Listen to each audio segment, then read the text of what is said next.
Okay, so I'm going to be talking about electric fields, electric field intensity, and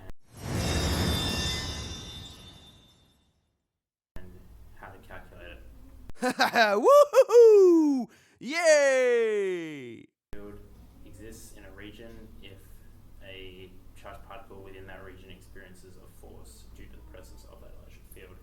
An electric field is a vector, and it is equal to the force per unit charge of a formally defined on a positive test charge in that region, and the charge is also assumed to be small enough that it doesn't contribute to redistribution of any charges within the region R. And this pretty much just accounts for any inductive effects and regards them as negligible. And just how and similarly to classical Newtonian mechanics, as a lot of us would have done many times, when we're calculating a net force, we can do a vector sum over all the component forces acting on a body. You can do the same thing to calculate the electric field at any point within a region in 3D space by just doing a vector addition. As I just showed, the electric field is a vector of how all the charges contribute to that electric field to define what it looks at any point in space within that region. So the general formula to calculate the electric field at a point P is equal to KE over K. It's like the sum I equals 1 up to N of QI over I cubed R vector. And this is a formula we'll typically use in SI units. If you're using Gaussian units, which many textbooks do, especially older ones, this will simply just be 1 over K, not Coulomb's constant. KE you can take that out because in Gaussian units we set K Coulomb's constant equal to 1, and this is equal to 1 over 4 pi times the permittivity of free space. But here I'm just going to keep it in SI units, which will probably be more familiar. So just going through the variables in this equation, this is the electric field at a point P. This is Coulomb's constant, well-known constant in all electrostatics. This is K is a dielectric constant.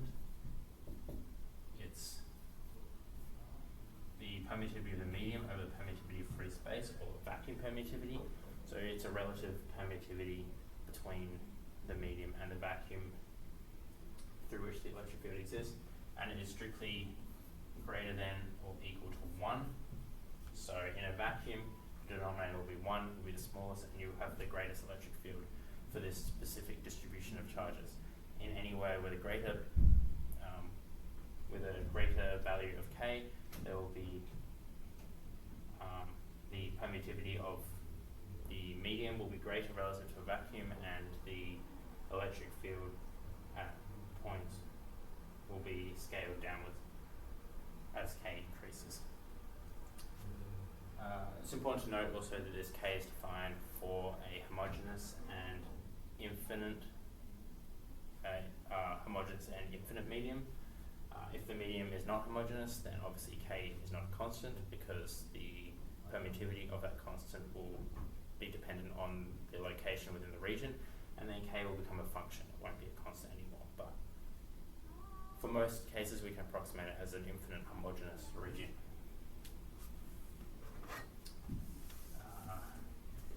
N will be the number of charges in the region. The Ri's are all the radiuses pointing, or the radius between the point at which we're measuring in the field and the charge itself. QI, this is a magnitude, this does not have a vector hat on it. The QI's are the charges of the ith particle, And the Ri vector is a vector pointing from the observation point to the ith charge. Because it's pointing from the observation point to the ith charge, we can put a negative out front, and this will it will point from the point charge to the observation point, and this just follows general convention where we define a positive test charge and we define the electric field going outwards from the positive test charge, and an electric for a negative charge, the electric field we just define it as inwards. That's just convention. So we put a negative out front to account for that. Pretty much the reverse of this R vector. And if we've got a negative charges inside, then the negative will come out front. We can take that out front of our sum, and this will just be positive quantity again. So it all works. A couple of the notes. A lot of people will be familiar with the inverse squared laws appearing often in physics. The gravitational force follows an inverse square law. Coulomb's law follows an inverse square law. The luminosity of light extending from a point, or just intensity of electromagnetic radiation in general from a point, or sound, all follow inverse square laws. This we see a cube in the denominator here on the radius. It is still an inverse square law, because if we write it as qi times the vector ri over ri cubed, this is equal to qi ri over I, the vector r over ri, and this is 1 over the scalar ri squared. Now this is just r hat, the unit vector of r, and so this becomes qi r hat over ri hat over I, the scalar squared, and this is still an inverse squared law, even though it does appear to be inverse cubed, because we've defined 1 in the numerator with the direction given. So with that background knowledge, I think we can do this question that I've got written up top. And that is that if 2-point charges are placed in a medium with dielectric constant K equals 2, and Q1 is 3 microcoulombs and it's located at the origin, and Q2 is negative 2 microcoulombs located at the point 4 meters along the y-axis, write an electric field vector at the point P equals 3, 0, 0, so 3 meters along the x-axis. So the first thing we'll do is we can define I'll rewrite that equation up here real quick.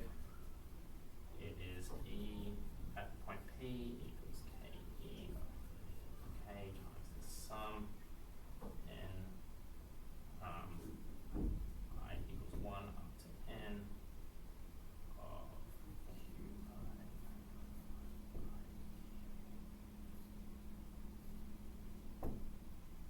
Okay. This is the equation we're working with here. And so we need to figure out pretty much all the terms in here to calculate the electric field. So we've got n is 2 here, so we've got I is 1 and I equals 2 for our values, for our indices there. So say R1 equals 0, 0, 0. All the R vector R1 points from the point at which the charge is located, that's the origin, is 0, 0, 0, and it points towards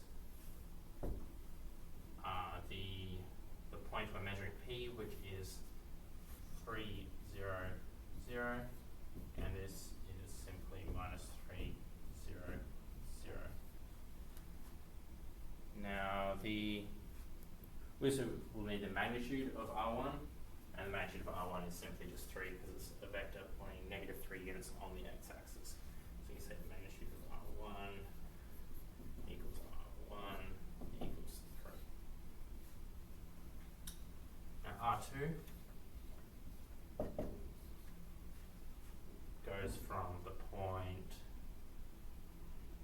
0, 4, 0,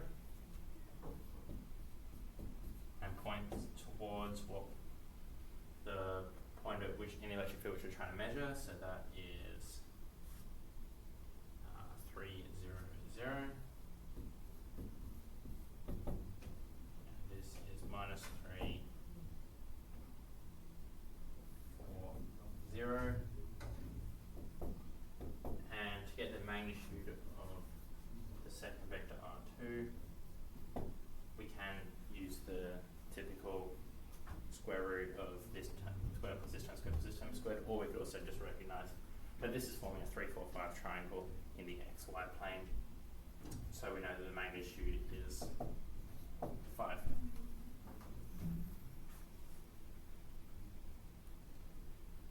Now we can calculate this for I equals 1 and this for I equals 2. So for I equals 1, QI, it's 3 microcoulombs. So that will be 3 times 10 to the minus 6 over Ri 3 cubed. And multiply this all by the vector minus 3, 0, 0. And this comes out to negative 3.33 times 10 to the minus 7 and 0, 0. I should write this as Q1 over R1 cubed R1.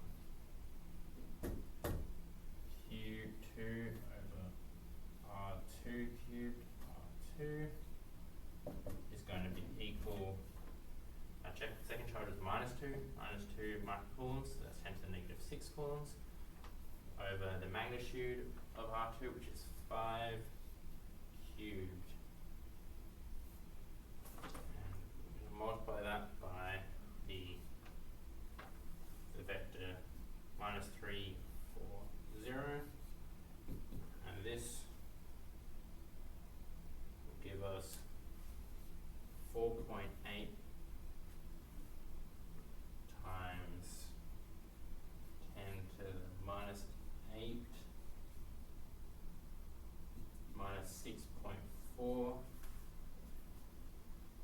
times 10 to the minus 8 and 0.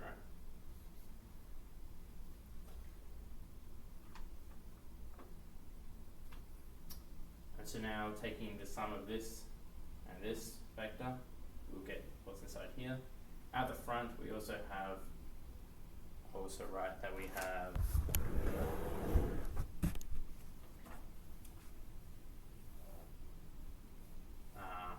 minus K Coulomb's constant over A equals minus 1 over 4 pi epsilon naught times K. Epsilon naught is permittivity of free space, that's 8.854 times 10 to the minus 12 Teslas per meter. And so this and K equals 2. Putting this into a calculator, we get that this term here is equal to 4.49375 times 10 to the 9.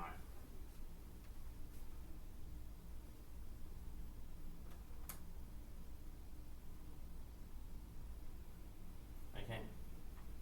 So now if we add this vector to this vector to get the sum, the Riemann sum here, we've got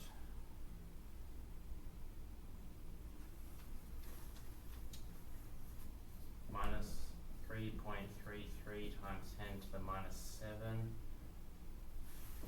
0, 0, plus 4.8 times 10 to the minus 8, minus 6.4 times 10 to the minus 8, 0. And this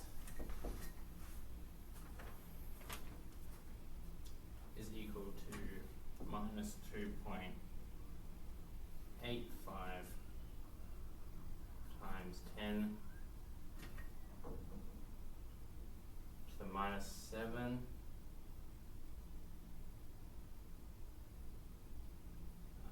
minus 6.4 times 10 to the minus 8 and 0. So this here is this part of the thing. So to get our final electric field, we multiply this, which is this, times this.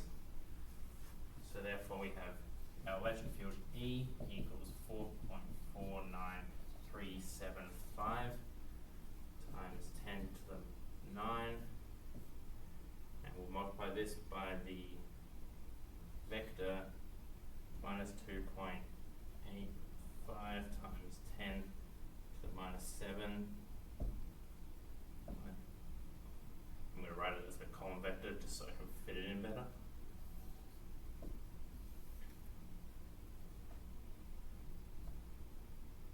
Minus 6.4 times 10 to the minus 8, 0. And this is equal to